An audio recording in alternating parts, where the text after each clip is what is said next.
Yes, that's right, everybody. Oh, there we go. Welcome to this very special episode of the Phoenix Press. I am joined, as always, by the co-host with the mosios, Jared from Comics League. How you doing? I'm doing very well now that you have stopped playing Sonic Adventure 2. Oh, that's a whole nother thing, Joe. But and our special guest is the man who reaps everything he destroys. Yes, we have the creator of Reaper Destroyer himself, Joe M. Sontag. How you doing, my man? I'm doing good. Thanks for having me. Appreciate you guys. So this episode's all about you, buddy. We're here to interview you, pick your brain, learn everything about you. So let's just kind of start off. For like the one or two people who don't know who you are, just introduce yourself and like what you do. I'm Joe Sontag, or Joe M. Sontag, whatever people want to call me, which is funny because I actually added the M in my name to separate me, because I actually started drawing when I was still doing music when I was in a band. So I just kind of want to separate that. So Joe Sontag is just fine. The M makes it sound like I'm cooler than I am, which I'm not. We're cool. I've been drawing since I was around 8 years old or something like that. Wanted to get into comics when I was in my teens, you know. I know Jared and I have talked about this before when I've been on his stream, but you know, the 90s boom happened with Image Comics, and I was a huge fan of like all the guys, you know, like Silvestri, Jim Lee, all them. I just wanted to be a comic book artist when I saw that kind of style of art. And I worked most of my teen years just drawing as much as I could, tried to break into the industry when I was in my early 20s. Which it didn't happen. You know, I got a lot of great feedback from other artists. By the way, artists at conventions, shout out to them, because they're always really, really nice with looking at your work and giving you tips and feedback and letting you kind of know what the industry is a little bit like when you're trying to break in. At least it was when I was there. And I talked to some editors, and you know, they took the chance to just completely cut me down as much as they could, and that was the the difference right there between editors are good for that. Yeah, you know. So I created my own. I created my own book called Reaper Destroyer back in 2007. And I tried to originally get that. Yeah, this book right here, like a different version of it, but it was this book. Tried to get that picked up. That, you know, nobody was interested in that, and one thing led to another, and I ended up getting into music for a number of years, which was you know, music and comics, music and art. That's kind of like my two major loves, you know. And I got a chance to kind of dabble in both of them now. So I spent 10 years doing that. 2 years, geez, 10 years doing the whole music thing, which was fantastic. You know, I got to tour across the country, met a lot of rock stars. I was in heavy metal, you know, so heavy metal rock stars and everything. All right, I gotta ask this question. Yeah. Who was cool and who was an asshole? You know what? I only met cool people. Well, no. I take that back. So there you go. I met Vinnie Paul. Get your tea, everybody. Yeah, I met Vinnie Paul of Pantera, and hell yeah, he was a cool dude. By the way, can we swear on the show or not? Should I keep it? You can. He has no rules. He has no rules. Good. Because I know you swear all you fucking want. Swear all you fucking want, sir. We're already past the mark, so all right. Vinnie Paul was cool as hell. I mean, he was a cool motherfucker. We got to chill at his house, went to a barbecue. At that point, he was in Hell Yeah. This was in 2013 or 2012 when I met him originally. Got to meet everybody else in Hell Yeah. They were pretty cool. Chad Gray from Hell Yeah / Mudvayne is one of the coolest dudes you'll ever meet in your life. I mean, the thing about Chad Gray was he's established. He went through the ringer. He'd already been like the whole independent band, and he like kind of took other independent bands under his wing, right? And so he was like, you know, I've been where you guys are at, and I want to make sure I can help you guys as much as I can, as far as what he can do, you know. So he gave me his phone number. I'd hit him up from time to time to ask questions. He'd get me in shows for free. Really, really cool dude. On the opposite end of the spectrum, I would say Dez from what was her name? Devil Driver, and a Cold Chamber singer. He was kind of a dick. Yeah, I'm not gonna lie. We played with them, and you know, most of the time you play with a big band, you get a chance to meet them. You know, not every time, but sometimes you do. And walked up and wanted to shake his hand, and he was just kind of standoffish, you know, kind of ignoring kind of thing. And it actually really sucked, because I was a big fan of Devil Driver at the time, and that was one of the times where I was really excited to meet the dude, and it just didn't pan out. But most of the people I met were. I always feel like it's the ones that make it really, really, really famous are like the nicest people because they they're famous. They have nothing, kind of thing. They made their bag. But the ones who like get somewhat famous, but like don't get like as high, they can be kind of buttholes. It's the difference between being BMW rich and Ferrari rich. Well, yeah, no, absolutely. Yeah, that's pretty much my experience too. I mean, I feel like those that have a lot of success are grateful for that success and want to give back, especially to fans. I mean, because besides being an independent band, I mean, we were fans of the music and the people that we were meeting and hanging out with. And so, that was great. But I spent a decade doing the music thing, and I really, really enjoyed it. I ended up, getting into my mid-30s, started talking about getting married with my girlfriend at the time. We talked about starting a family and having kids. And my lifestyle at the time, it just wasn't indicative of a family. I mean, being out on the road, sex, drugs, rock and roll, that was all, legitimate lifestyle for me. Yeah. And that just was not the kind of father or husband I wanted to be. So I kind of, one thing led to another, and the music kind of ended, which was fine. I was kind of getting a little bit older to a point where maybe I wanted to try something new. I pretty much reached everything I could in the independent scene, besides being like signed and actually going out on actual tours and all that kind of stuff. There's not too much more that we could do. So, I was like, comics, I was like, that was my first love. I want to go back to drawing again. And at that time I hadn't drawn for like 10 years. Doodled here or there, right? But dusted it off, and like the first couple times I drew after a period of time and not drawing for 10 years, man, I sucked. I was like, oh my god, I forgot how to draw. Sounds about right. Yeah, it was pretty bad, but I kept at it because I was like, I'm a very passionate person. When I have goals in mind, I don't let a lot of things hold me back. We'll work through stuff. So I made it through it. I got my, chops back. I hooked back up with my co-host Sean Arendt, who I hadn't talked to in, probably a similar amount of time, but a guy that when I was trying to break into the industry, we were really close back then. And I was just kind of like, dude, fill me in what's been going on in the comic scene over the last, 10 or so years that I've been away. Fire and brimstone. It's kind of what it was, because I mean, I came back to the industry and all the old thoughts kind of came in my head. I need to break in. I want to work for Marvel, or I want to try, DC and all this kind of stuff. I need to get my portfolio going. And I spent time doing that. And Sean was kind of just like, let me, show me a little bit of what's going on with the industry at the time, just kind of where the big companies were at, the kind of political stuff that was seeping in and all that stuff. And when was this? Like what time, around what year was this? 2016. That explains it. That's when things are really starting to go to shit. Like you entered at the worst possible time. Yeah, and that's what and it sucks because it was, world shattering as far as like, you work to get into someplace and you have an idea of what you think it is, right? Especially my idea was still kind of what it was in the 90s, late 90s, early 2000s, and to kind of come into a situation where now it was just wasn't that anymore. There just wasn't a lot of good stuff going on. And he told me about, well, for a couple years, don't get me wrong, for a couple years I was straight trying to work on my portfolio, just focused on trying to break back into the industry, break into the industry. And I think eventually around 2018, and Sean had told me a couple times about crowdfunding and stuff, and I was like, I just don't want to mess with that. So I just want to draw. I just want to go get a job somewhere. And I started seeing some successes, like with Graveyard Shift, John Malin and Mark Polton, where I both knew those guys just slightly. I just kind of knew who they were, and I saw their campaign, blow up, and Cyberfrog and all this kind of stuff. And Sean was like, dude, crowdfunding, man. That's where it's at. He's like, you need to get your property. He was actually Lawbreakers really kind of busted down the dam for a lot of people. Yeah, and I have to give credit to Sean every time I tell this story, but he's the one guy he was the one that came to me and said, dude, you need to do Reaper Destroyer again. He's like, it was a really cool concept. He's like, back then, he was there when I was working on the original version, and he was like, dude, I really like it. As I think people will like it. He's like, dust it off, and get it out there. And so eventually I gave in. He kind of wore me down a little bit, and my eyes kind of opened up to what was going on in the industry.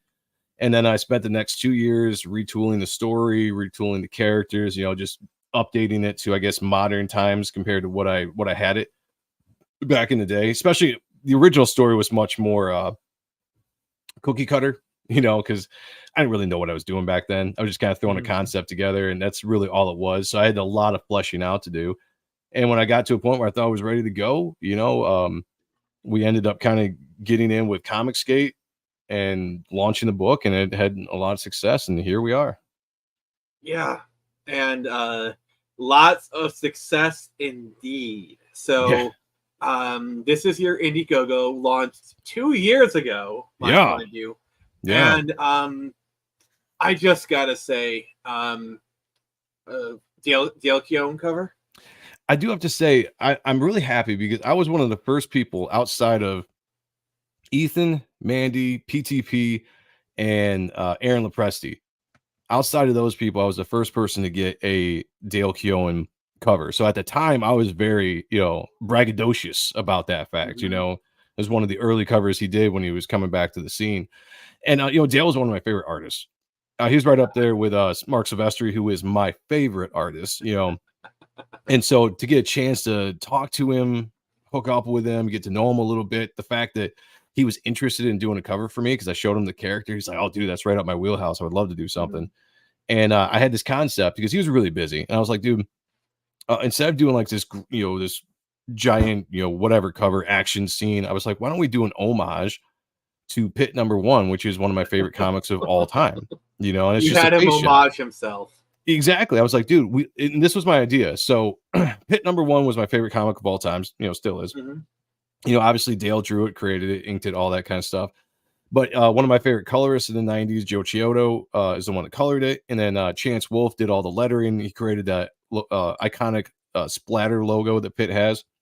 And I was like, what if we get all of you guys to jam on a cover together? And he's like, dude, I'm down. So I started hitting up Joe Chiodo. I hit up Chance Wolfe, and they were all like, if Dale's involved, I'm down. So I got all three of those guys that worked on Pitt originally to do this cover. And it's the first time in 30 some odd years that they worked on a cover together.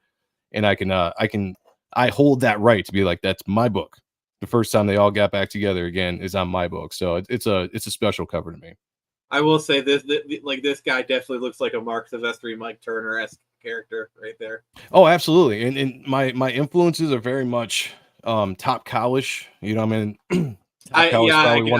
I say that in the best possible way, by the way. Oh, absolutely. Yeah. I mean, that was one of my favorite studios growing up. For Image Comics. I wanted to work at Top Cow when I was a teenager, and so a lot of my influences kind of come from that 90s kind of Top Cow feel from Silvestri, Turner, Finch, all those guys, Plus with this cover, it kind of helps that one of the Top Cow guys are inking it and Matt Bat Banning, so it also adds to the Top Cow feel, Yeah. I mean, you're among friends here because me and Jared, we are both big Top Cow fanatics. I myself am God, that is so like signed by Silvestri. Signed by Silvestri. Suck it, Nick. Oh, I hate you. I'm gonna have to do a stealth mission and come in there and steal it. So yeah, I have a trident right here. Come and get it, sir. Dude, I met Silvestri in 2022 in a Chicago Fan Expo, and I got a remark on a poster. So it's just a little sketch, but he drew a darkness face. I got to watch him draw it, and it was like one of the best experiences of my life. Just to watch my favorite artist just do a doodle, do a sketch. I was just blown away. So amazing talents. Oh, nice. Thank you, Dennis Kelly. I really appreciate it. Dennis. So, by the way, guys, if you're watching this on my channel, this is streaming over on Phoenix Press's channel. So if you get a chance, go over there and sub to their channel. Hit the like button. I'm just kind of restreaming it to my channel if you guys are watching this over there. Thank you, sir. Thank you. I really appreciate that. Yep. Hey, Black Reaper Kai. Hey, Dennis. I guess I'm going to take this opportunity to kind of shout out some people like Wolf and Bear. How you doing? Charles Reeve. Hail. Let's see here. Here in the Steadfast. Hail the chat. Hail. Matthew. Thank you. And then Chauncey Blakely. Yo. All right. And then Joe's kind of doing that. Yeah, that's the link, guys. If you're over in my chat, and you're seeing, actually, maybe I should just drop it in my chat. I might drop it in the wrong chat. I'm trying to get people, if you're in my chat, to come over here and hit the like button. So let me find it real quick. Yeah. So if you made it this far, please, make sure to hit that like, comment, whatever. But and tell Nick about how old he is. See, like, I'm trying to be better because, like, in the past, I interrupted the guest too much. We were like, let them speak, let them speak. So, like, when you're talking, I just shut the fuck up and just let you talk. And, like, that's the thing. So, I do have. Oh, thank you, Dennis. I appreciate that. So, I guess we just got to ask, like, the obvious question. Reaper Destroyer, what was your inspiration for this character? Like, is he, like, was he inspired by any characters? Inspired by any concepts? Like, what was the genesis of this guy? Originally, it just kind of spawned from me doing a doodle. Like I was just sketching one day, like I used to do back in my early 20s, just draw to draw. And I never liked really drawing other people's characters because I didn't think I could draw as good as they were portrayed in comics. So I would just draw just random stuff. And I drew a character or drew a picture of this guy, one of the original concepts. He was pretty much had a similar look, except he had a trench coat and he had two like futuristic looking guns. And kind of the concept at the time was a little bit of a mix between Moon Knight and the Punisher, which has completely changed since I retconned it and everything. But at the time, that's kind of where those two mash up with characters. I was like, I want to have like a vigilante character that's got this suit of armor, and but then he also kind of has this Moon Knight feel with the hood, and I wanted it to be black instead of white. Like let's go the opposite of Moon Knight. Which at the time, David Finch was on Moon Knight. It had relaunched like early 2000s or whatever that was. So I was really big into that.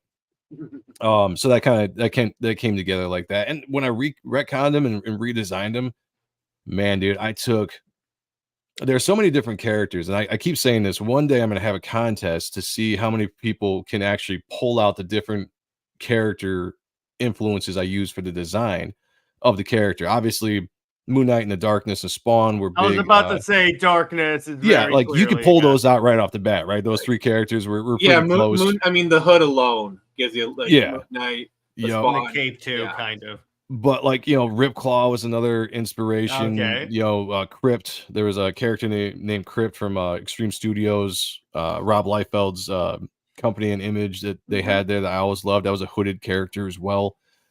Ragman was actually another character that I liked back in the day.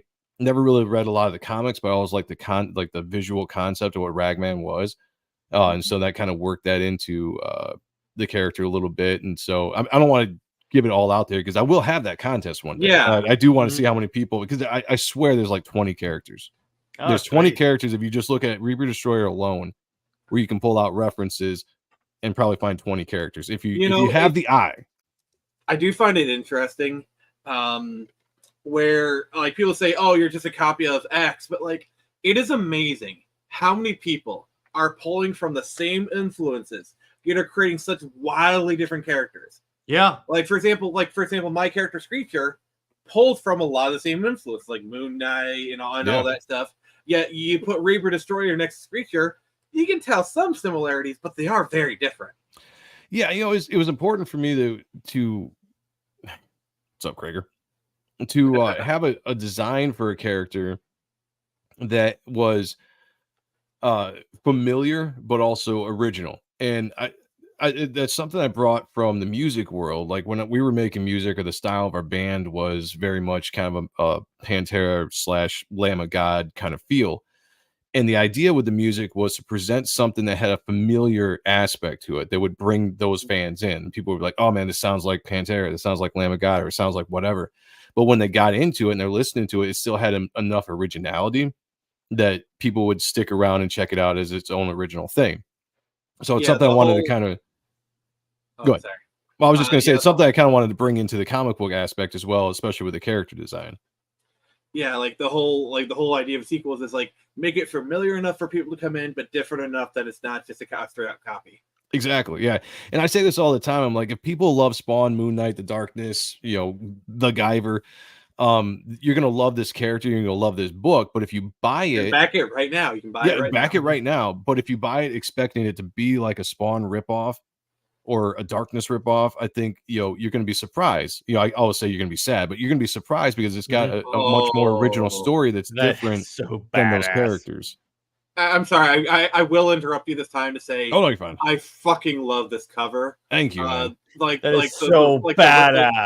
Yeah, it's just the reds and the blacks, and like I love how like Reaper is like somewhat kind of dark, but like he's clear, like you highlighted enough. Like this is a massive class in art. I just thank you. I appreciate that. Dave Kemp, I work with his brother Dan, or I work with Dave Kemp doing the color. I mix them up all the time. Sorry guys, sorry Kemps. Dan Kemp did the colors for that and knocked it out of the park. Dave Kemp, his brother, is the one that does the colors for the book for me. They both worked in the industry for 25, 30 years. They worked on Spawn, Green Lantern, like all those kind of big books, veterans in the industry that brought a very professional, frosting to the actual book. They gave it that final professional look with the colors. So shout out to those guys. Yeah. Oh, hell yeah. Yes, that would be a great, like, honestly, like I could see this as like a phone wallpaper or something. Yeah, I was about to say that's awesome. Yeah, well, that was the cover for the supplemental book, and I always liked that. I just didn't know what I was going to do for it, so I threw it on the supplemental cover, and I was like, this. "Here you go." Like now, you can just see the image influences on here, and this is in the best possible way. What you need to do after this is get action figures going, because I want a Reaper Destroyer on my shelf. Come on, right?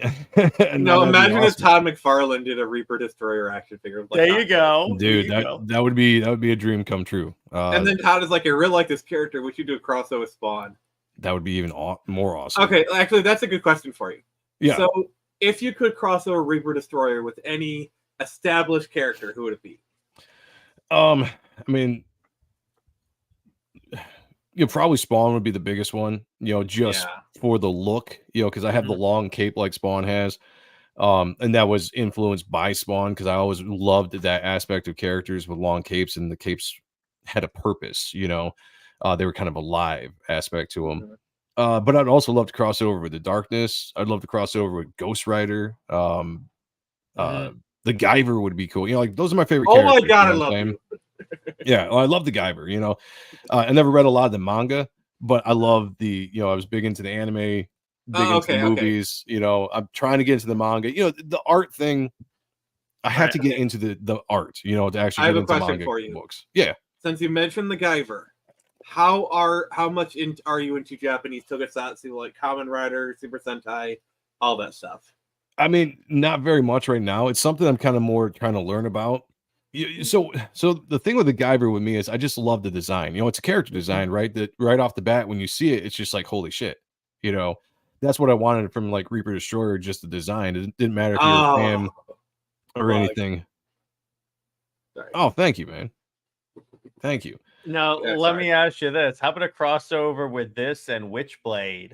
Oh, I mean, yeah, that would work absolutely too. I mean, you could connect me with any of the Image characters. Yeah, I was about to say, they go together really well. So outside of the Image sphere, and I'm including Invincible characters, that one, like anyone from like Marvel, DC, Batman, Dark Horse. Like I said, besides the Ghost Rider, I guess it just kind of fits that kind of dark world. I think would be awesome. Yeah, Batman would be another character because you can cross Batman over with Constantine would be cool. I was never a huge fan of that character, but I would absolutely if we were talking about marketing, if these companies ever came to me and I had a chance to do a deal and be like, hey, let's do these crossovers. Anybody that's got kind of an anti-hero, darker kind of feel to them. Moon Knight for sure. Moon Knight, yep. And that would be a fun concept, right? Because Reaper Destroyer is kind of like the Black Moon Knight, right? Like the different versions. Stories and stuff is completely different. Origins different, all that kind of stuff. I play up the black and white motif of the characters. That's what I would do. Yeah. But this art, I love this art. This is just great. I love like the contrasting word bubbles. Like whoever did the lettering. Oh, shout out to Eric. Shout out to them. Eric Weathers. Eric Weathers did the lettering on this book. And Eric is a master at his craft. Like, I like the different, like the colors, having the word bubble different colors help them stand out more. It helps the clarity. Like I am learning here. I'm in classes in session, sir. Yeah. With Eric is cool because I told him, I was like, look, dude, I want to have a 90s feel with this as far as the font goes, because there's some modern day fonts I don't really like. There's a certain font to a comic book I think is the font for a comic book. It just looks right. And I was like, try to capture that. And I was like, also like my characters. So with Reaper Destroyer, the character, it's actually two characters in one. There's a guy named Matthew Walker, who is the human element that's trapped inside this supernatural suit of armor. It's almost like a prison that's holding him in. He doesn't know why he's there. He's trying to figure that out. also trapped inside is one of the ancient spirits of death, or the ancient spirit of death, named Apophis. So I needed a way to show him in the script, because I don't physically show him a lot. So he gets the more air balloons or whatever you want to call it. So I was like, do something cool with that. That's all I told Eric. I was like, just make it look cool. I was like, make it look different than Matt's. Well, he succeeded. And there it was. He certainly did. Yeah, there you go. Hell yeah. Hell yeah. Let's see here. Yeah, this art is really great. The layouts are really nice and inventive. Thank you, man. I really do. I'm sorry, as a comic book creator myself, I always do appreciate a good layout, and so do I. This panel alone is kind of giving me some Spawn Batman vibes. Yeah, the panel I'm thinking of. Borders of the panel, I like that a lot. Yeah, you can see my influences. I mean, I'm very much influenced by the artists of the 90s, the design, the page designs, and all the stuff they do. I try to modernize it to my own kind of style, but yeah. I don't like boring comics. Like, I want the page itself to be entertaining, the page itself be a work of art, instead of just gridded. There are times to have gridded panels, talking here or there, but I like what Brett Booth does, especially now, where he makes everything look interesting. Like, I just got to give you like a shout out to this panel, because like you're having them trade blows and you're like changing perspective with each punch. Like, it really kind of like puts the panel in motion. Thank you. I really do appreciate like the way you did that, because it's just it really sells the fight of it. I just think it's really inventive. So I've tried to study as much as I can from the best artists of my generation. The guys that we idolized coming up, and just how they did action, why they did action. How you paneled out action to make things more intense. Hail, Rick, good to see you, brother. How do you make a scene more intense by the way you panel it out? Like smaller panels, big panels, close ups. Like, this is really cool. This is really, really cool. That came out so good. And shout out to Kyle Ritter, who did the colors on the first. You got some really good talent on this book. Yeah, Kyle was actually on the entire book for a while, and he had to drop off for various reasons. And I was like, I was disappointed in that, but it is what it is. And I moved on with Dave, and Dave did a fantastic job. And honestly, Dave captured a lot of what I'm looking for a little bit better, because he kind of pushed a little bit more of the 90s feel than Kyle was doing, which was fine, And this is Dave right here. So this was him taking over the book right around this time and knocking out these colors. Yeah, and like the thing I wanted to say is, I'm sorry, Witchblade. Yeah, that is so. That is so good. I love that. That is a tribute. Yeah, There's a lot in this book that I do tips of the cap, right? That's what I call them. There's a lot of stuff in here that if you're a 90s kid like me, you'll be able to pull some stuff out when you're reading it, whether it's some of the script, some of the dialogue, a panel here or there. It's not rip-offs of stuff. It's more of my just like, I'm going to draw this in the way that I feel like Todd would draw this page, or this panel right here, because it's just my tip of the cap. These characters, the Sirens, were absolutely inspired by a Witchblade look. I was huge into Michael Turner at the time. Yeah. How could you not be, right? Yeah. And so it's funny, because when I created these characters, these are actually really, really old characters I created before I could really draw faces, which is why they called the Reaperettes. No, they're called the Sirens, kind of based a little bit, on like the Sirens of mythology. But I've also they're also like witches as well. It's much more to their characters than just like what the mythology of the Sirens were. But I drew them with black faces, because at the time I couldn't draw faces. So when in doubt, black it out. Yeah, and I like the look so much, I decided just to keep it, and then people seem to really like it, especially half naked women. It does look good. Okay. Yeah, it kind of has that otherworldly look. Wait, this is a comic book page right here. It's kind of interesting that like, with this one you had like the white outline. Yes. So the final version of that is not white. It was just something we were playing around with, and it was kind of the cool thing working with Dave is we would have concepts. Yeah, exactly. Oh no. Yes, officer, he's right up here. My hands are right here. They're right here. Working with Dave was fun because we would have concepts about he would have an idea for a page, and he'd be like, let me try something. I'd be like, do it, and he'd come up with something and I'd either like it or be like, oh, let's tweak it here or there. I like the idea of white backgrounds. If anybody watches my channel and look at comics, I've said it a bunch of times. I like white negative space, but when we started to look at the book as a whole, and I just looked at this page, I was like, it doesn't look right with the white background. So in the actual book, when you guys see it, it's got a colored background and it flows a lot better with the scene. But this, I put up this page a while ago just to have new pages and stuff, on the page for people to check out. Okay. And then, that's a really good page right here. So that's dope. Tell me about like Reaper's powers. Like, what's his power set? Right now, we don't know all of his power set as far as the readers go. He's a lot more powerful than he is in the book because most of his power is derived from Apophis, who is the spirit of death, and his kind of like a supernatural power that he has. But Matt can't really tap into any of it right now. And there's a whole reason why in the book. I won't go into it too much. But when it starts out and we see Matt, he basically has the power of his suit, and the suit kind of keeps him semi-invulnerable for most things. It's a protective suit, right? And he can create metal weapons, kind of like Warblade does in Wildcats. If anybody knows what I'm talking about with that character, kind of like a little bit like a Ripclaw, also from Cyberforce. And he can kind of doesn't really fly, but he's got kind of like a levitation ability and stuff like this, but it's really surrounded in mystery. Like he has to learn himself what he can do, and we're kind of seeing him from ground level, right? I like that. Like he's got a sense of power because he's you gotta make a character badass, right? You can't just be nothing. Of course. Yeah, but his actual ability will be something we work in as the story goes and see how his power grows, how he can control it, how that all kind of plays, his relationship with Apophis. Because the biggest thing between those two characters, the biggest dynamic is those two characters right now. They're not friends. They're basically enemies, right? Apophis wants to possess his body because that's what he's there to do, to fulfill what his job is summoned to do.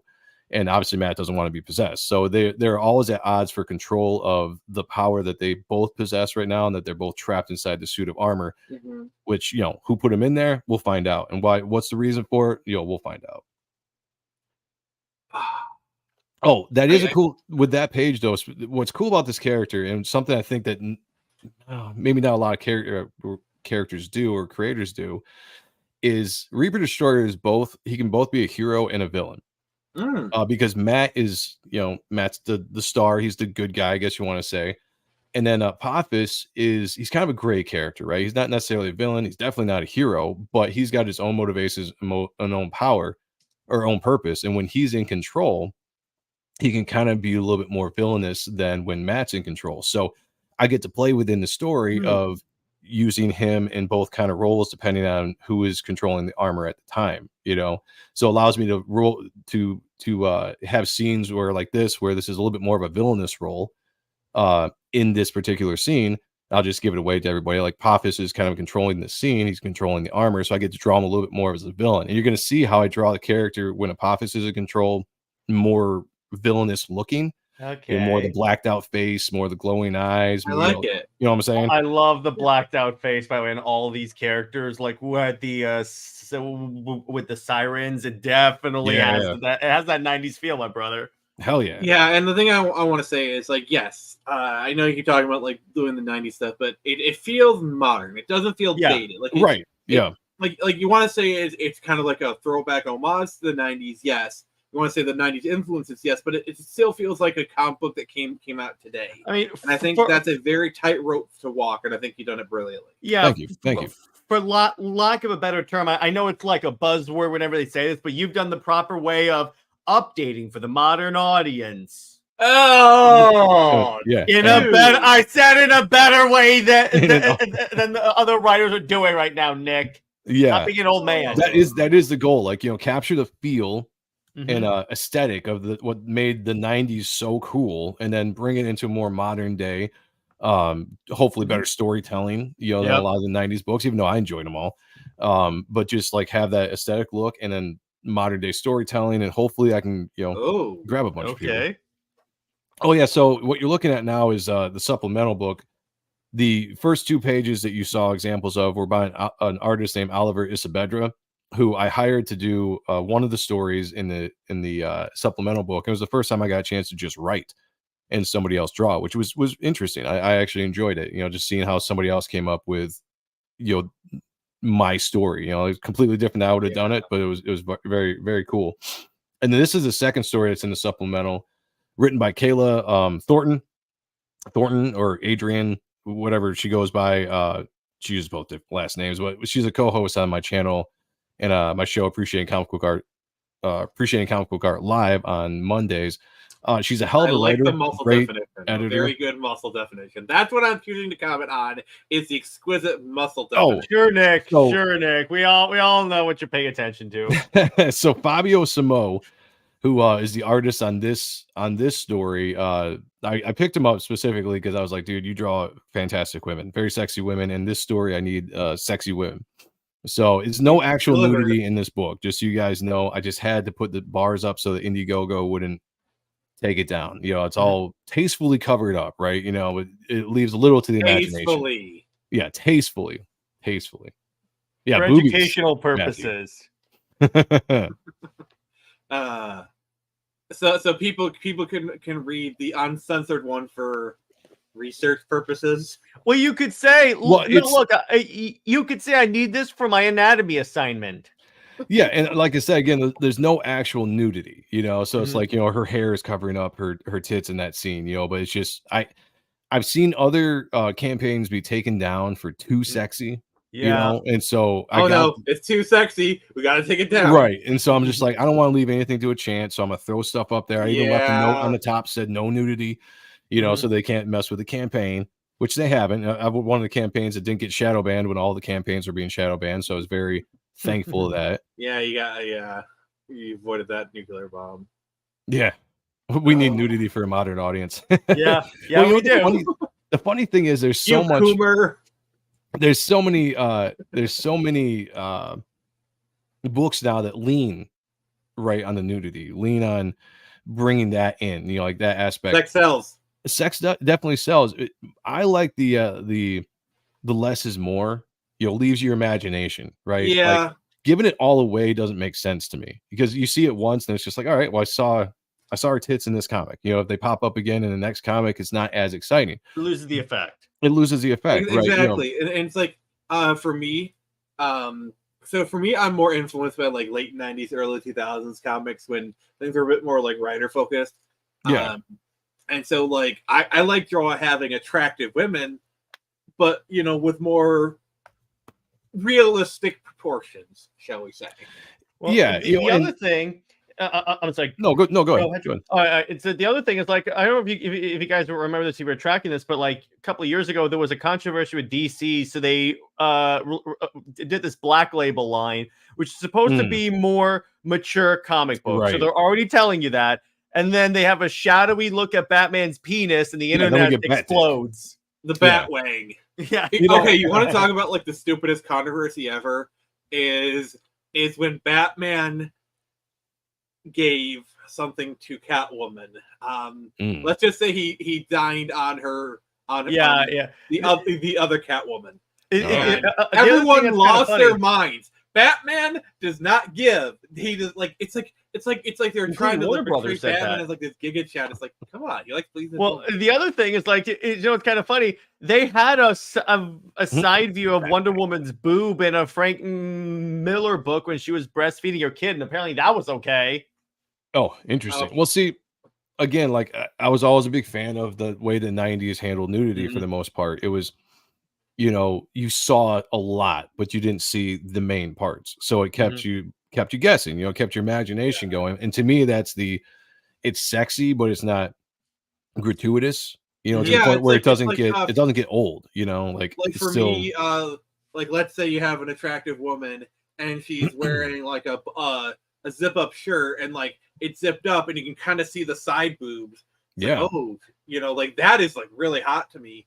But just bearing it all out, like okay, those are a nice set of boobs, but well, and here's another thing too, and people might disagree with me on this, but I actually think it's hard to draw good looking bare breasts in comics because either the colorists make the nipples too pronounced or too different color. It just looks odd. Like it doesn't look as good as you think it should look, at least to me. Plus, like, boobs are so wild. Like, anyone who's actually seen more than one set of boobs knows that, like, they're all very different. Yeah, right. You know? Like, sometimes I can't believe we're having this conversation. Here we go. Oh God. You can do it. This is what's gonna get us demonetized. I'm not demonetized, but like the place for the nipple sometimes is like at the very end, sometimes it's up here a little bit. But like boobs are like they're so very different. And I think that's kind of the problem is there's no one size fits all solution. I've seen a lot of boobs in my lifetime.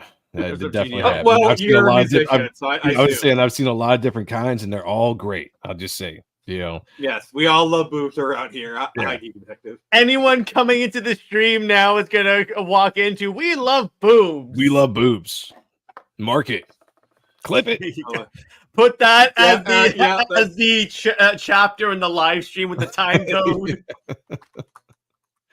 But overall, I just draw sexy, keep the imagination going. There you go. I'm all about sexy characters. Keep the imagination. That's what I want. Yeah, you gotta leave something to the imagination because exactly. You know, there might come a time when you do bear all, but like that should be a big event.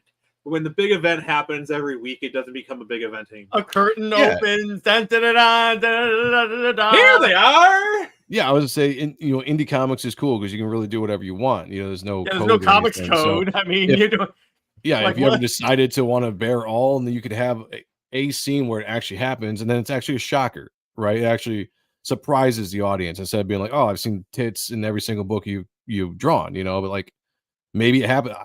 I probably won't do it just because it's not, to me, I like the less is more approach, you know? Yeah, again, like imagination is way better than visual, in my opinion. Like how many times back in the day has there been like, holy crap, so-and-so bears their boobs in this movie? And it's like a big event because they're showing their honkers. Yeah. And an actual boob wearer comes in and says, they're not all they're cracked up to be. Yes. Well, I mean, and I'll just say again, like I said, all shapes and sizes, I'm all down. You know, like I've seen a lot in my time, and everyone was exciting to see. Don't make me tap the sign. Yeah. It's just the female body is beautiful. The form of the female body is beautiful. So of course, let's praise it. And actually, what's kind of funny is you could take the entire 90s era of comics as like a tribute to the female form, because how many iconic, really, like Witchblade? Yeah. Witchblade, Fathom. There's so many, like they had straight up books that were just swimsuit things. Oh, dude, I love the swimsuit issues. I love those. I haven't seen those. You know, shout out to the Diaz bros for doing their CG Vacation, which was basically their ode to the 90s swimsuits, you know, and I got a pin up in there of one of my characters, Chaos, but it was a great idea, you know? Oh, Lady Death. Oh, Lady Death. Hell yeah. No wonder Thanos simp. I mean, I know it's a different character, but like, no wonder Thanos simp for her. Right. Yeah. I get you. But no, I mean, like, sex sells, right? So you know, attractive people, not only women but men. I mean, that's what comics are. It's a fantasy, right? The characters, they're bigger than life superheroes. The men are all ripped up, you know, or ripped to shreds. The women, sexy as hell. You know, that's one thing I loved about Top Cow is that their characters are always really good looking, because nobody wants to read a comic with ugly people in it. You know, nobody wants to watch a movie with ugly people. You know, I don't want to see myself. I see myself every day in the mirror. You know, I want to see the peak of what humankind. Yeah, like the way they did Laura Croft and Wonder Woman, Fathom. You know, yeah, so many, exactly. Yeah. So speaking of sex sells and so many great characters, I'm just going to remove this and we're going to move on to our next topic, X-Men '97. So great you were series. When that show was going on, you were pretty vocal about it. You were a bit of a defender for it. So tell me, what were your thoughts on that show? I love the show. I thought it was one of the best depictions of X-Men that we have gotten in years, probably since the original animation back in '92. And what I loved about it, okay, so when I watched the first episode, I wasn't really all that impressed. I was actually kind of disappointed. It was a little slow. It didn't capture me like I wanted it to, but it was like a slow burn. Like if you kept watching episode 2 and then especially episode 3, it kind of showed you glimpses of what the series was going to be. Like it didn't hit you over the head right off the bat with like episode 5, which was like the game changer. Like when we hit episode 5, we knew what the series was going to be. That was like the oh shit moment. Like, here we go. They kind of, they spoon fed it to you a little bit and allowed you to kind of get into it and think it's one thing, and all of a sudden, boom, they hit you with something else. But the show, one, it really focuses on the characters' use of their powers, in how they use them in battles and stuff, which has never really been done very well in animation, movies, or even sometimes in the comics. Like they really put a lot of thought. Glimpses of it, like Iceman freezing the soda or whatever, right? And some stuff like that. But now they're like full on, like every episode, so many like who would have thought of Cyclops using his optic blast to break his fall? That's what I'm talking about. Yeah, I'm like, that was so badass. That was that was a badass scene. On the ground. Yeah, that's the other thing. Like the way he said it confidently, like, yeah, no one's gonna catch me. I'm gonna catch myself. Like the way he confidence of Cyclops. This show made Cyclops cool. I've always liked Cyclops, but it actually leaned into giving each of the characters either an episode or multiple episodes where they actually had a chance to shine and be badass with their powers. And like Cyclops in the 92 series, what do we see when he would fight? It would just be this. And in this show, they show like how he can use his optic blast. That he used it once as a defensive thing he hit the ground and pushed himself and a person he was saving back from danger, and moved himself around. I was like, man, that's very innovative. Like adding that into his character just made him like, yeah, he knows how to use his power for everything besides just offense, but also defense. And you got to see that with all the characters. And I thought they gave a lot of good care to character development in the series. Like there were arcs for multiple characters in this season, and you got to see them go through things. You got to see them suffer, get knocked down, have to get back up, do like a little bit of a hero's journey with Storm. Yeah, Storm went through her own story arc, which I thought was great. Yeah, Rogue went through a great story arc. This season was very Rogue centric. If anyone was a bit of a main character, it would be Rogue. Which I'm fine with. I'm totally fine with that. She was awesome. To me, it was Rogue and Magneto were the two biggest, and to a lesser extent, Jean. To a lesser extent, Jean, and then you got a great send off with Gambit and his death. As much as I love Gambit, he's one of my favorite. Yeah, it was an awesome scene. You got again that episode. You got to see Gambit do things that you didn't see before. He was a badass in that episode before he died. He was taking out Sentinels. He rides in on a Sentinel head. He was riding in on a Sentinel head. Yeah. So they did a great job of giving them their due and being like, this character is badass. This is why we're going to show you how cool this character is. They did the same thing with Jean, because Jean in the original series didn't do anything spectacular, but in this series they really showed you how she used her abilities. Yeah.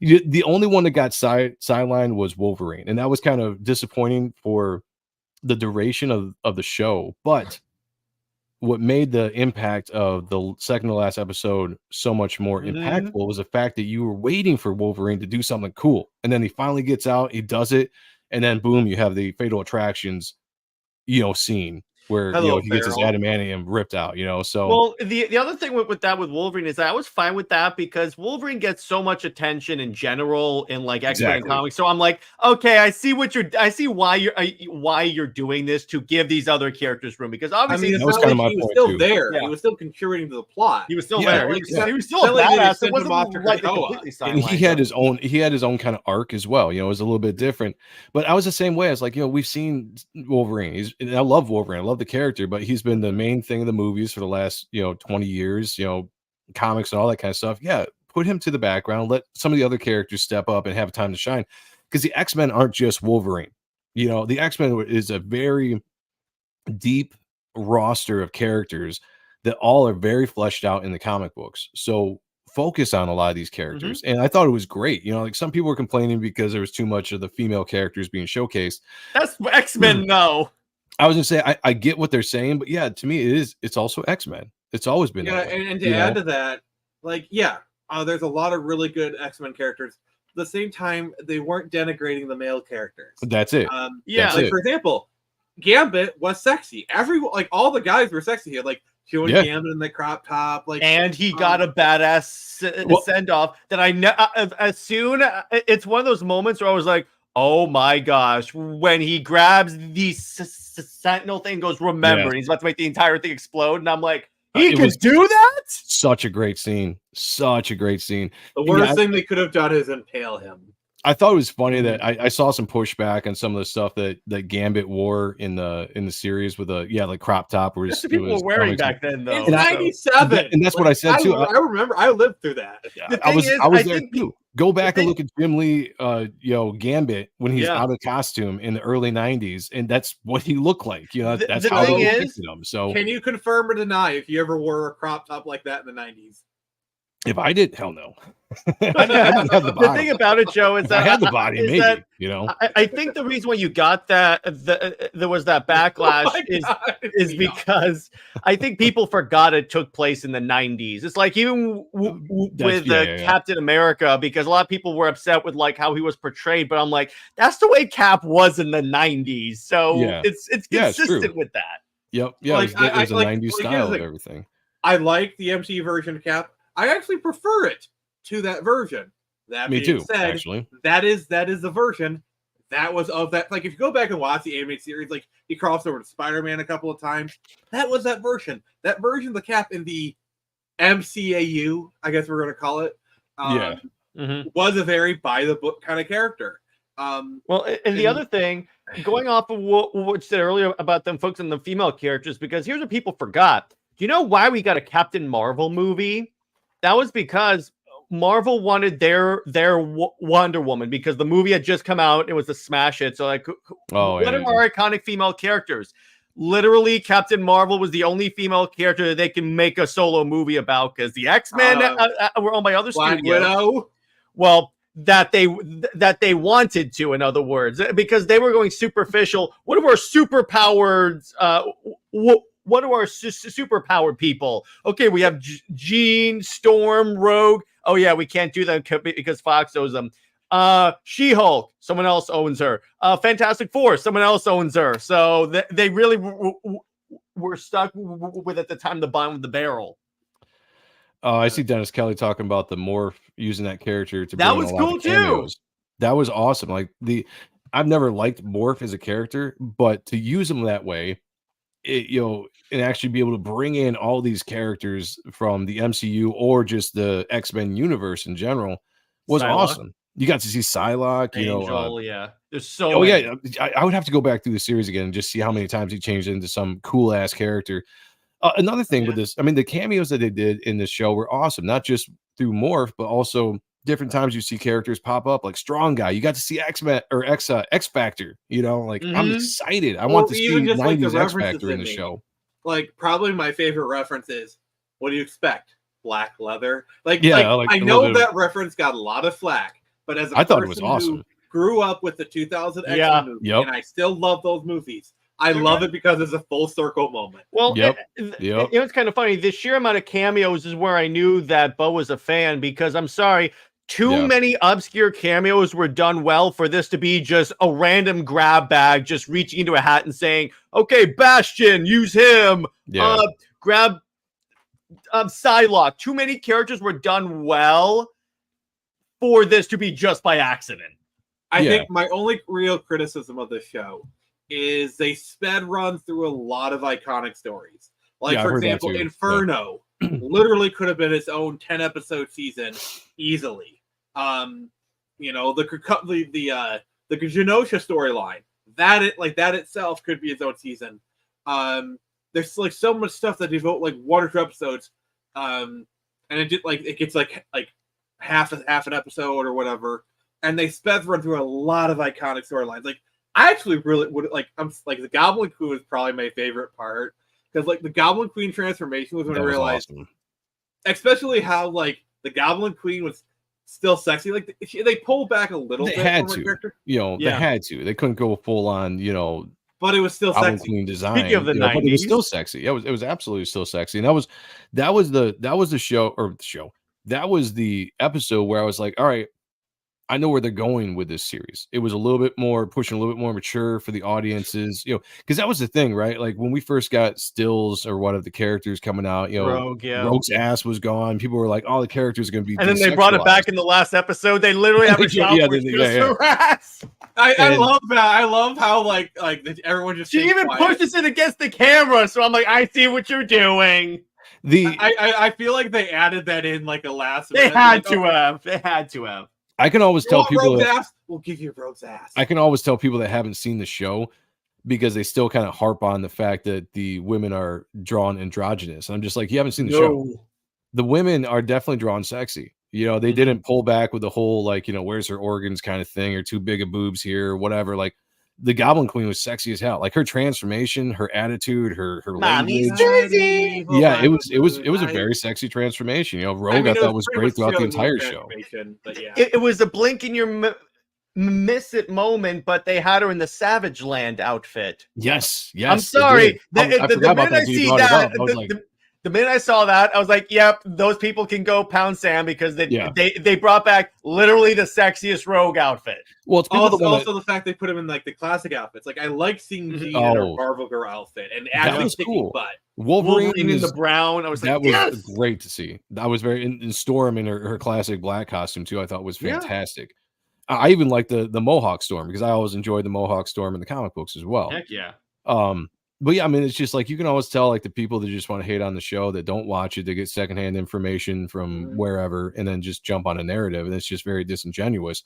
To me, truth is an important thing to me. Let's just not lie about something because it fits a narrative or you want to push a subject matter. Like if something's good, it's good. Let's call it out for being good. Let's not just rock with the whole culture war narrative where everything is bad and we have to bash everything because of whatever. Like you almost cross the line when you do that to the other side. Like the very people you hate, the very people you call out for doing the same thing to you and to the things that you liked and ruining stuff, you're doing the same thing back. Exactly.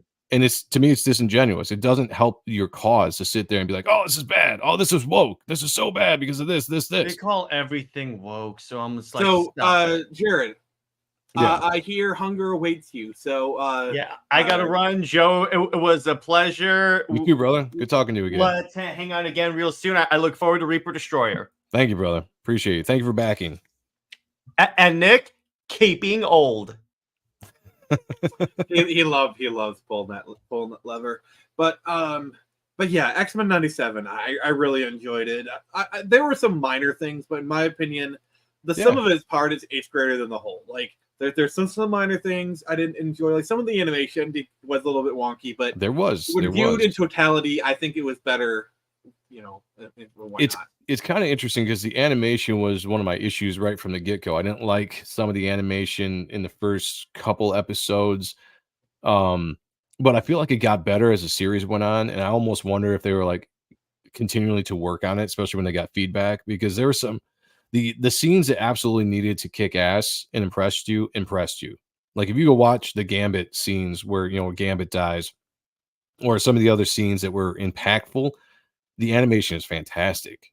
Yeah. That scene where Magneto takes the UN council up to the atmosphere.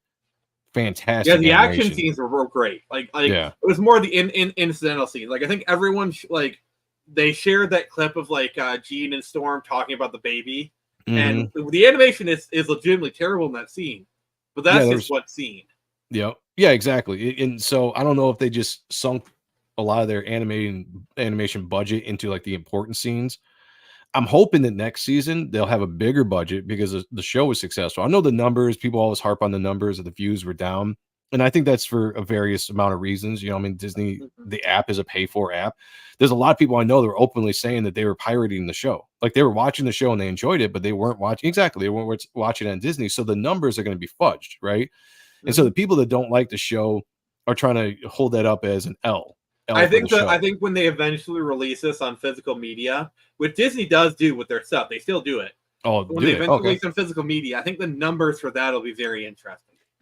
I think so too. And I just hope people give it a chance because I think it's legitimately one of the best things we've gotten from Marvel / Disney in years, since Infinity War. Endgame was good, don't get me wrong, but Infinity War was the pinnacle. Better. I mean, Infinity War was amazing. Infinity War was Thanos' movie. He was the protagonist of that movie. Yeah, and they haven't got back to that level of excitement or or just reach since Infinity War. And I think this is legitimately the best thing they've made since Infinity War. I think a lot of it is just general Disney hate, like anything that comes from Disney. Oh, for sure. Yeah. Like, remember when Andor came out? Like Andor is legitimately a good series, but because people are so fed up with Star Wars and so fed up with Disney, a lot of people still haven't watched it. Like, you can say Andor is good to them. Andor is really good. They're like, oh, it's Disney. Frick that. Fuck that. Yeah. And I don't blame them. I don't. I don't blame because there's a lot of issues there. Like it. Thank you, Dennis. There's a part of me. I just like what I like, and I'll always like what I like. I don't get influenced by other people. I don't make my opinions based on a YouTube personality here or there, or YouTube shows or groups of people. In fact, there's a lot of people that I stopped listening to because I would be into them. I'd be like, oh yeah, you're doing reviews on these shows. You're talking about how woke it is. And I agree with you. And then I'd watch something and I'd be like, my understanding of what woke is doesn't really count here, but you are still going on about how woke the show is and how garbage it is. And I started kind of pulling away from people because I was like, I don't agree with you anymore. And I'm starting to kind of see that all you're doing to me is a grift, because you're going to come in here and bitch about every single thing that Marvel or Disney or DC or anybody puts out. And you're going to look at any little thing that can be taken as woke and blow it up to this big thing. Now, some cases they were absolutely correct. Don't get me wrong. There is some garbage stuff out there. Don't get me wrong. But when there's something good, stand up and say it's good. It's all right. You don't have to worry about taking an L. This is why I follow the Critical Drinker, is because he's negative about a lot of stuff, but he's not afraid to say when he likes something. And I'm going to say it straight up. I was against Andor, but when I watched the live stream where he said, "Oh yeah, Andor is good," I gave it a chance because of him. Because I know that he's not afraid to say he likes something. He'll go against the trend of like, "Oh, it's trash and I hate something." Like, no, this thing was good, legitimately good. He'll say it, and I appreciate that. And I'm with you on a lot of that, because like I just kind of do my own thing nowadays. I associate with people I like. I'm not really a part of any movement or whatever, except Phoenix Go. But it's like, just, I don't know. I don't like the whole dogmatic think that a lot of people do with groups, and I'm part of Comicsgate and everything. So that's fine. But there's a lot of dogmatic stuff out there. People just automatically listen to somebody else, and I can tell that it changes their opinion, and they start spouting off those people's talking points and all this kind of stuff. And it's almost like you're almost a little bit afraid to say the unpopular thing. So if your group think is that this or that is bad, it's woke, and you actually liked it, a lot of people just keep silent. And I'm just like, fuck that.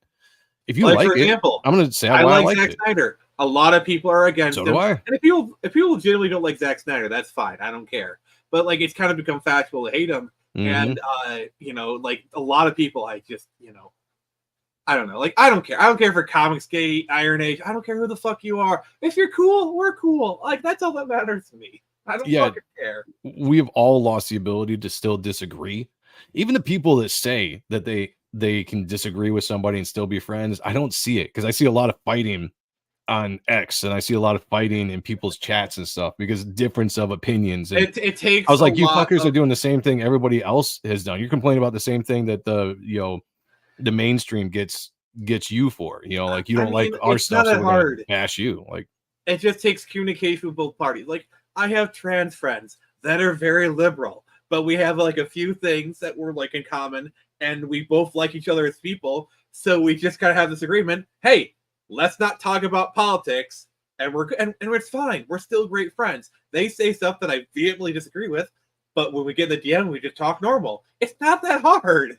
And like when it comes to movies and stuff, it's no longer like, I could be like, hey, I really liked X-Men 97, and then somebody is going to come in the comments be like, X-Men 97 blows because it's woke Disney shit and I'll never support it. And I'm just like, okay, that's fair enough. Like, I'm not going to argue with you about it. Like, that's like, if that's cool. Your reason for not liking it, it's fine. I don't care. Whatever reason you want to not like something. Where I draw the line is when you say other people can't like something because you don't like that's it. What it is. That's where I draw the line. If you don't like X-Men 97 because you think it's woke, whatever reason, you can say, Wolverine's not his costume too much. It's the worst thing ever. Like, okay, that's whatever. But when you say, I don't like it, so thus you're not allowed to like it, which that's what it is. That's a left-leaning tactic, and I'm starting to see it on that's the right what it a lot is. more. That pisses me we got Corey Barton. Hell, brother.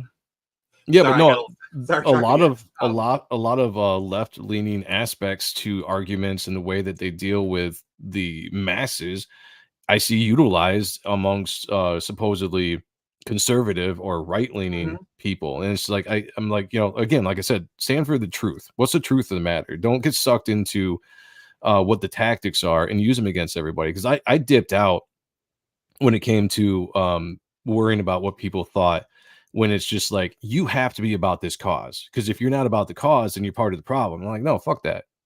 Like that's not how it works. You can't you can't really shame hard. people into doing something or following, and that's what it is, and that's a left tactic. And if I were to say what the biggest problem with the indie comics is, and this is also a problem with mainstream comics, but it's getting to be a really big problem with indie comics, is tribalism.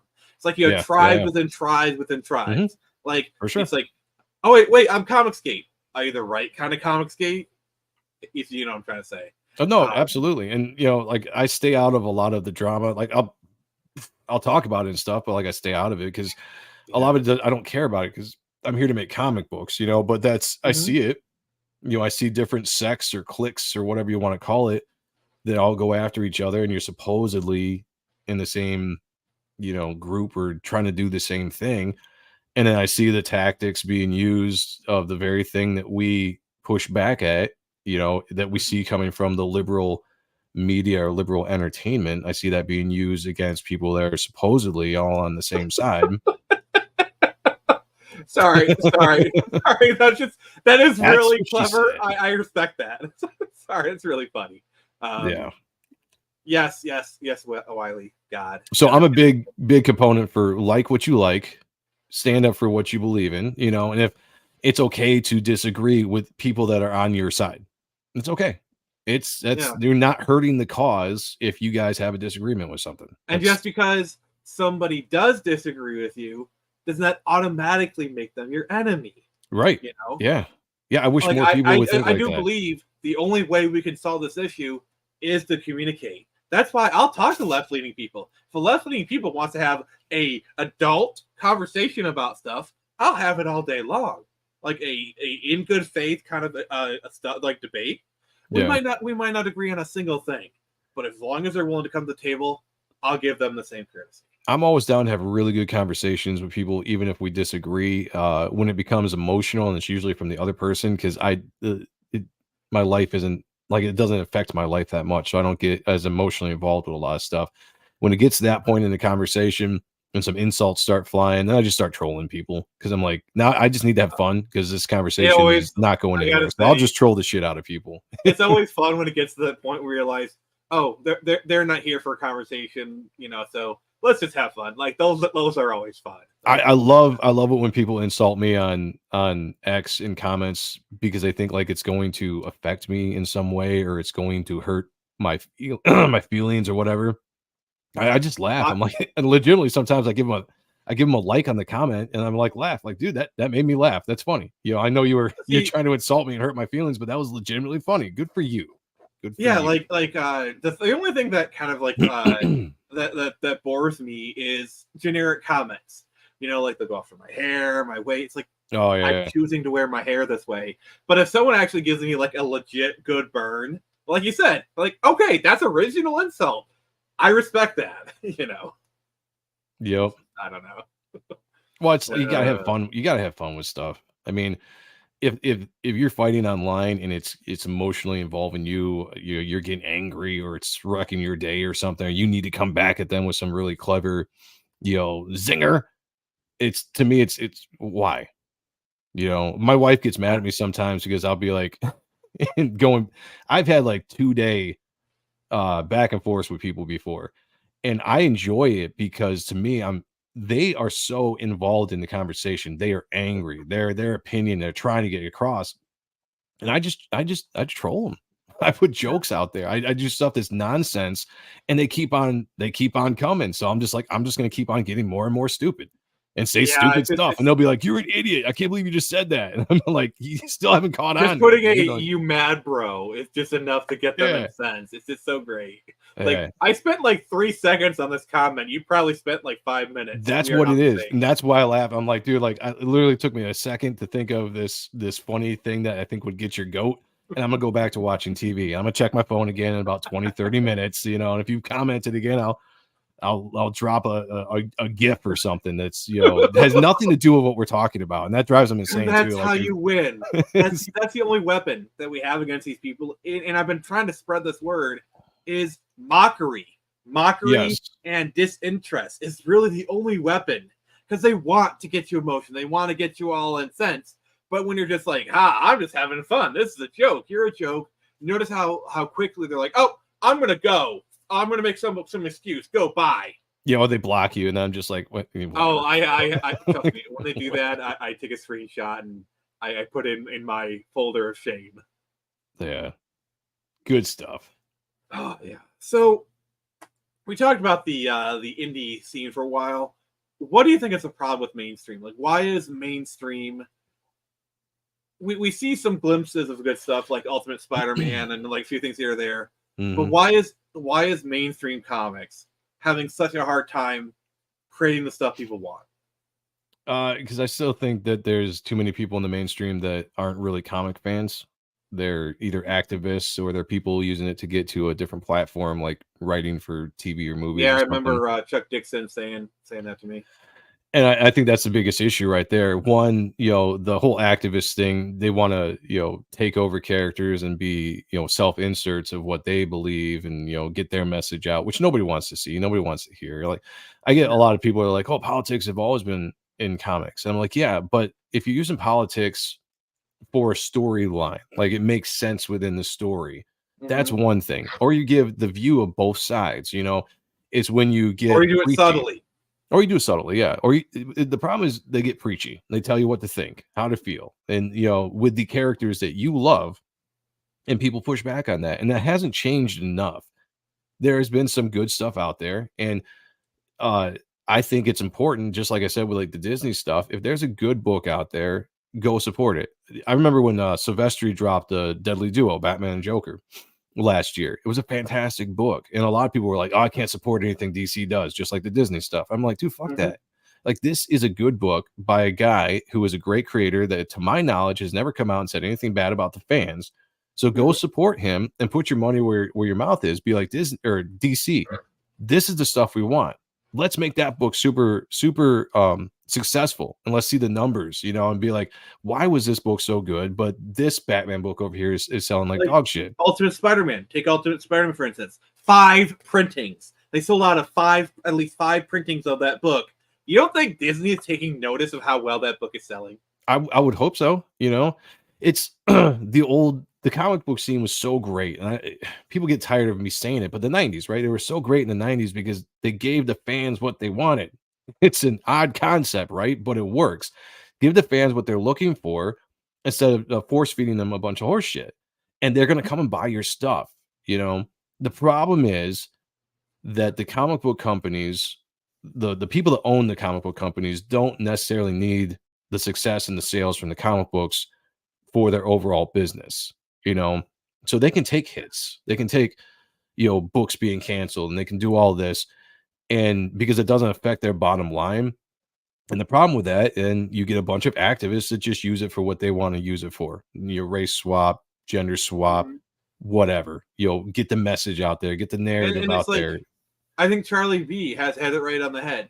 You know, sci-fi has always kind of been that, like for example, in Deep Space Nine, they had a trans allegory with that one character, the Krill or whatever. But the thing is, it was done well. And then Corey Barton says, I'm not really interested even checking out the mainstream stuff after all those. Yeah, that's the thing. That's another thing too right there. Manga is kicking ass, and they've earned it. There's a reason why manga has rose up in popularity amongst comic readers, because especially the younger ones. Yeah, I mean, and I've heard that you can have segments of manga that touches into those things if you want to, right? But the overall, like the really popular mangas are just they're good stories with good characters, and you can get into it, you can get invested into it without them preaching at you.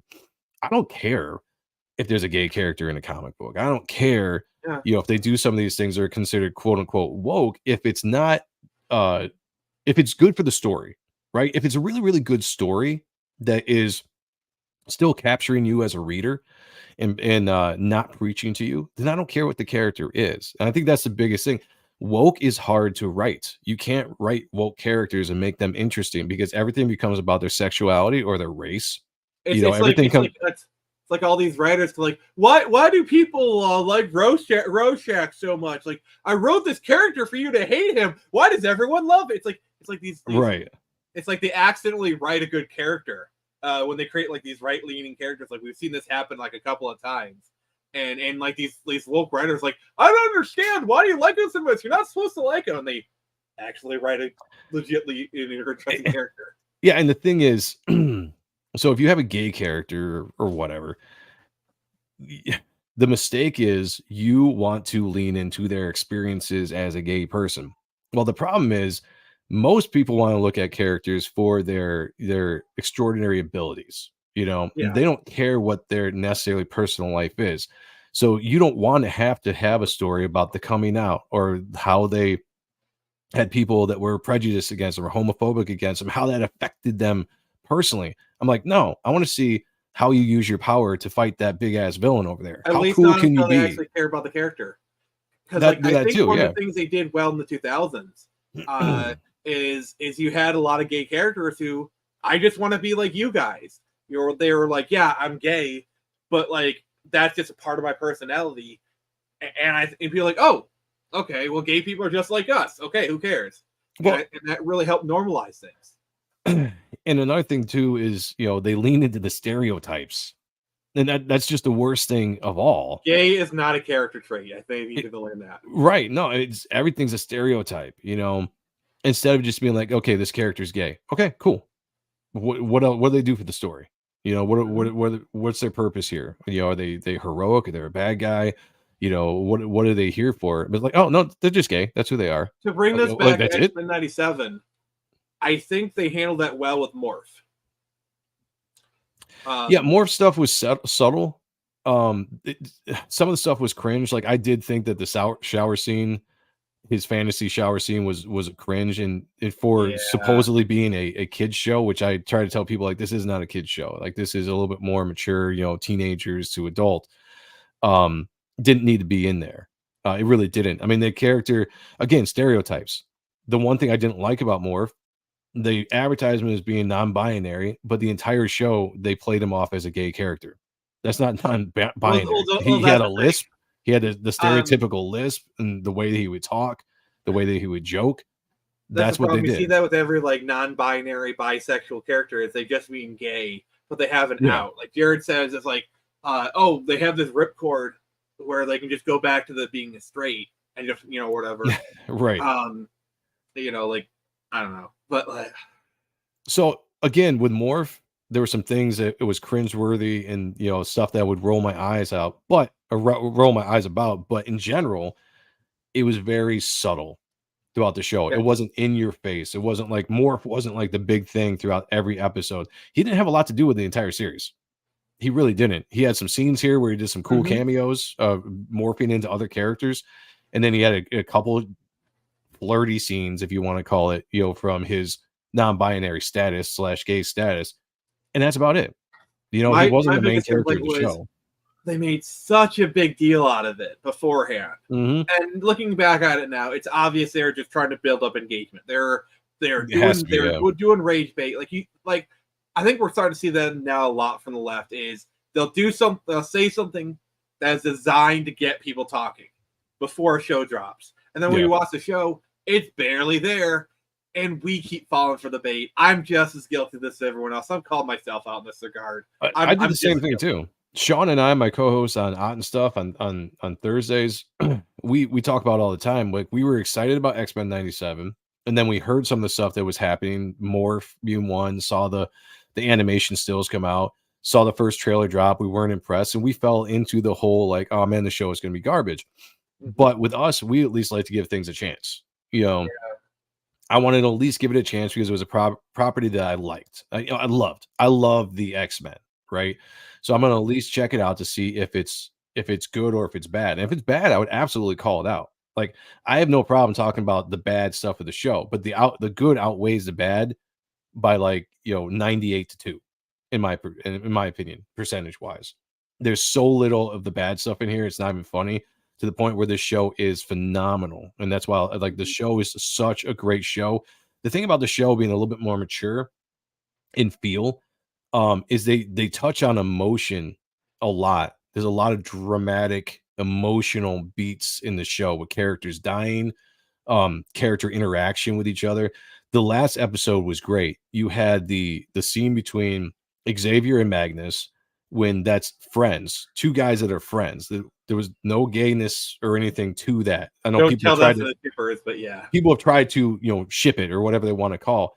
But it was two friends that legitimately loved each other, and I've got guy friends I love because that's what you do. You friendship, And it was an emotional scene of one like begging to save the other, like and to see them kind of how Xavier reached out to Magnus and kind of be like, pull out of this, save yourself, but save us.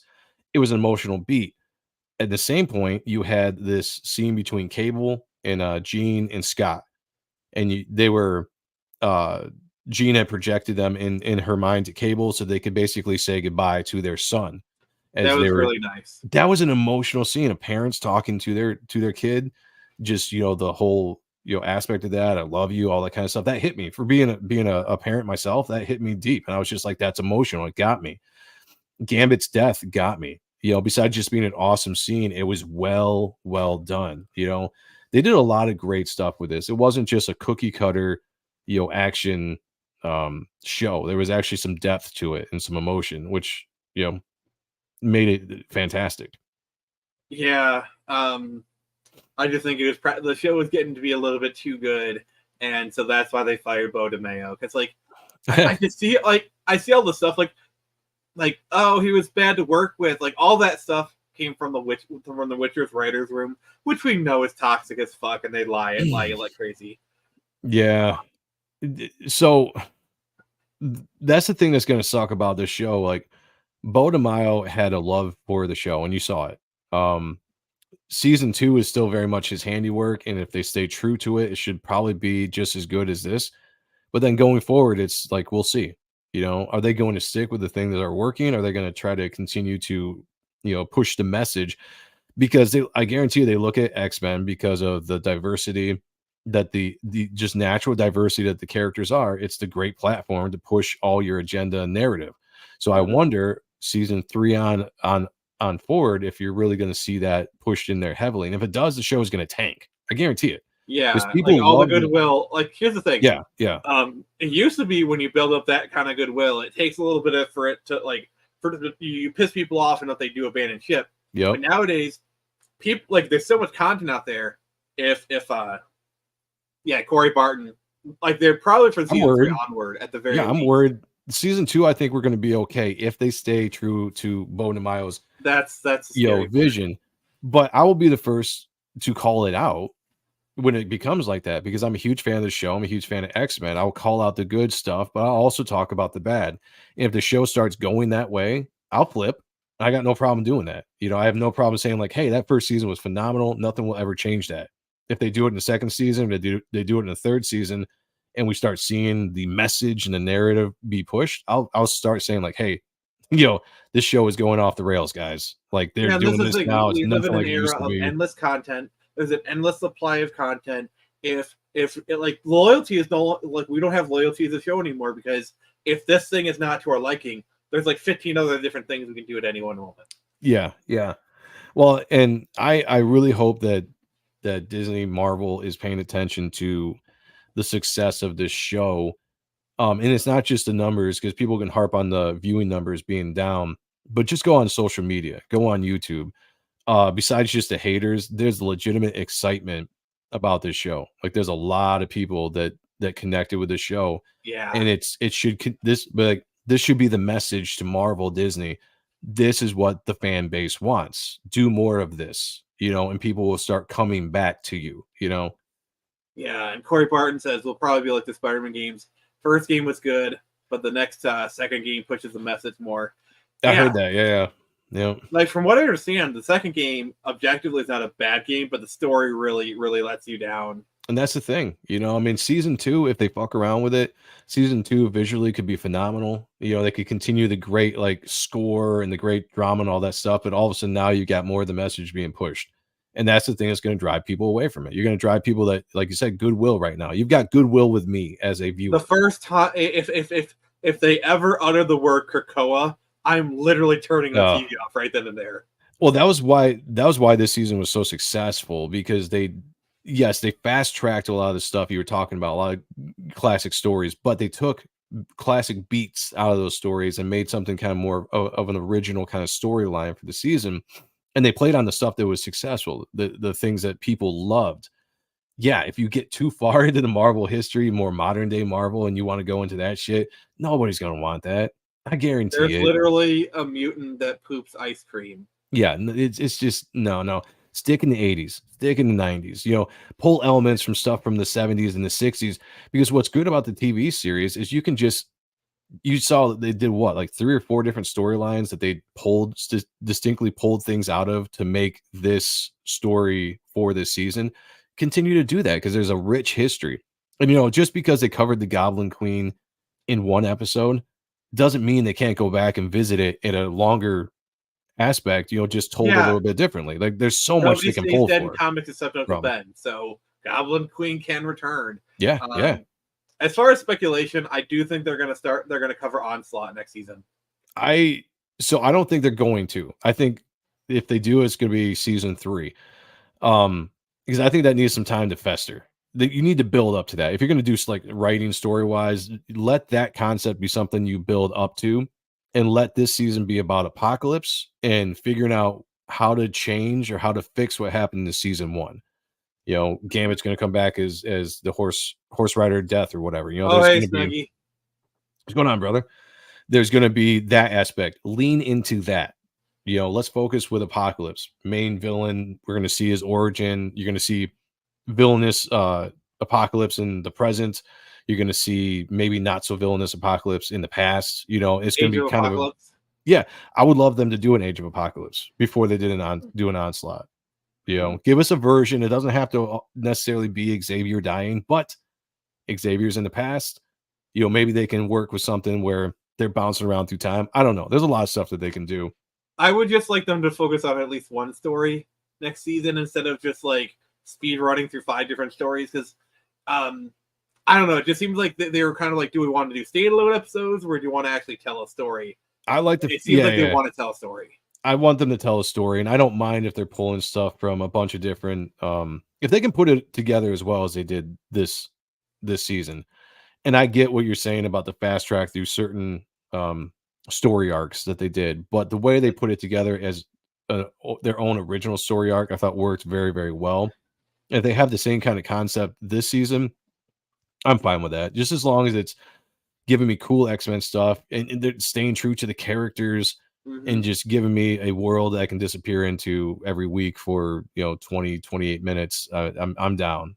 Just the funny thing stay away from the message and we'll be all right. Well, the funny thing is, the first half of the season is when they were doing most of those standalone shenanigans.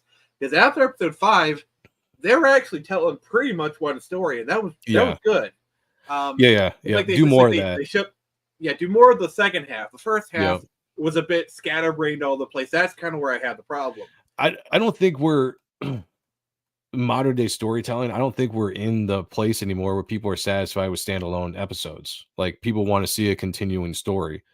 Or at the very least, they want the model where it's you have a standalone episode, and then there's this one portion of it that leads to an overall season plot, kind of I call the Buffy model. Yeah. I'm completely fine with having underlining story arcs. So you have your main story arc, and then you can have your secondary story arc with this character here or whatever. That's fine. You could be hey, this episode's all going to be over here, and we're going to make you wait a week before we get back to this cliffhanger. I like that. It's just good storytelling.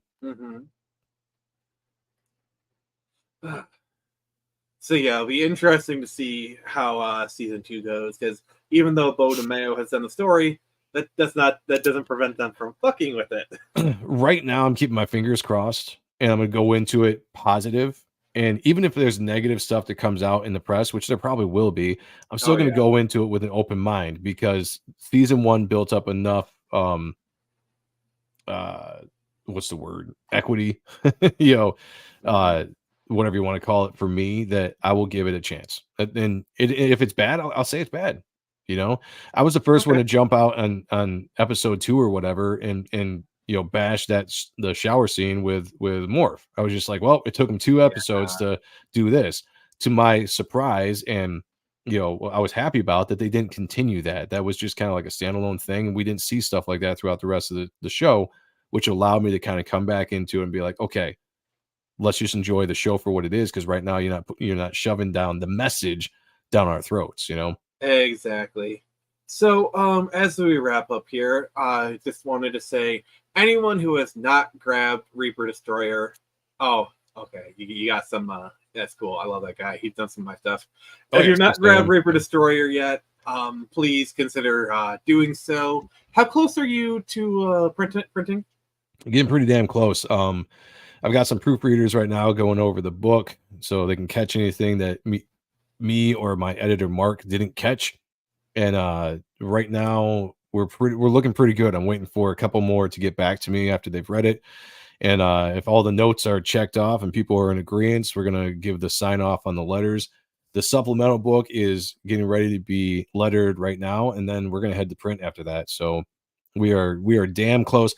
I will say though that I'm taking off a lot of the tiers off the campaign as we get closer to print, because there's a lot of like bundle stuff, you know, and I want to kind of just send, you know, get it more to just like the main covers, you know, the Destroyer tier that gets you absolutely everything, comes with a custom box and everything. I actually have to update the campaign to show everybody the box and everything. But anybody that got the Destroyer tier, which is a $200 tier, you get everything in the campaign, including some metal trading cards that nobody else is getting, and you get a custom box just from backing it. So yeah, it's a great deal, I think, for the $200 price tag. I think it's a great deal. But yeah, we're close, guys. We're really, really close. I'm gonna keep this open into fulfillment, you know, and then we're gonna gear up and hopefully get ready for issue 2. And I've got ideas for issue 2 as far as price points. I want to make the books cheaper. The books are probably going to be a little bit shorter. I'm not into doing these epic graphic novels. I want to make comic books, you know. But that's where the money is. That's what they say, you know, but I'm going to make it cheaper for everybody. Instead of the $25 price tag, it's going to be a lot cheaper. And hopefully it'll be a quicker process too. And I'll talk about that more when I get closer to, you know, showing everybody what the model will be going forward of what I want to do. But, you know, I tried it out. I like the long form storytelling of monthly comics, right?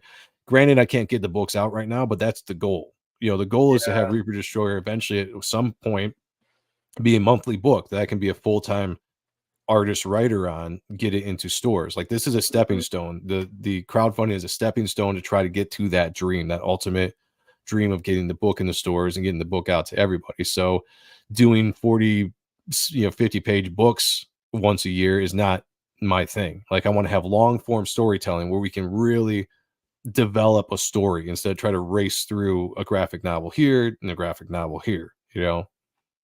Fair enough.